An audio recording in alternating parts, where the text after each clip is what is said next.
हनुमान जी सदैव अपने प्रिय प्रभु श्री राम की सेवा करने के इच्छुक थे। एक दिन जब सीता माता राम के शयन कक्ष में प्रवेश कर रही थीं, हनुमान जी उनके पीछे पीछे चल दिए। हालांकि भगवान राम ने हनुमान जी से कहा कि वे कक्ष में प्रवेश नहीं कर सकते। हनुमान जी ने अपनी निश्चल भक्ति से पूछा कि अगर सीता माता कमरे में प्रवेश कर सकती है तो वे क्यों नहीं कर सकते। हनुमान जी को समझाने के लिए भगवान राम ने कहा कि सीता इसलिए प्रवेश कर सकती है क्योंकि उनके माथे पर सिंदूर लगा है। यह सुनकर हनुमान जी ने क्षण भर सोचा और निष्कर्ष निकाला कि राम के शयन कक्ष में प्रवेश के लिए सिंदूर ही आवश्यक है। उन्होंने सीता माता से सिंदूर के बारे में और जानने का निश्चय किया। अगले दिन जब सीता अपनी ड्रेसिंग टेबल पर सिंदूर लगा रही थीं, हनुमान जी उनके पास गए।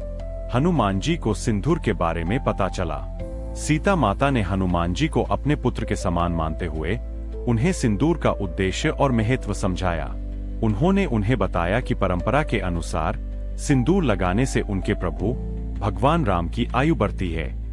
उन्होंने यह बात इस तरह कही कि हनुमान जी राम के प्रति अपने शुद्ध प्रेम से और भी अधिक समर्पित हो गए।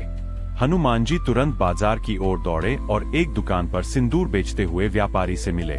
उन्होंने सिंदूर की एक छोटी सी डिब्बी खरीदी, लेकिन उन्हें लगा कि वह पर्याप्त नहीं है।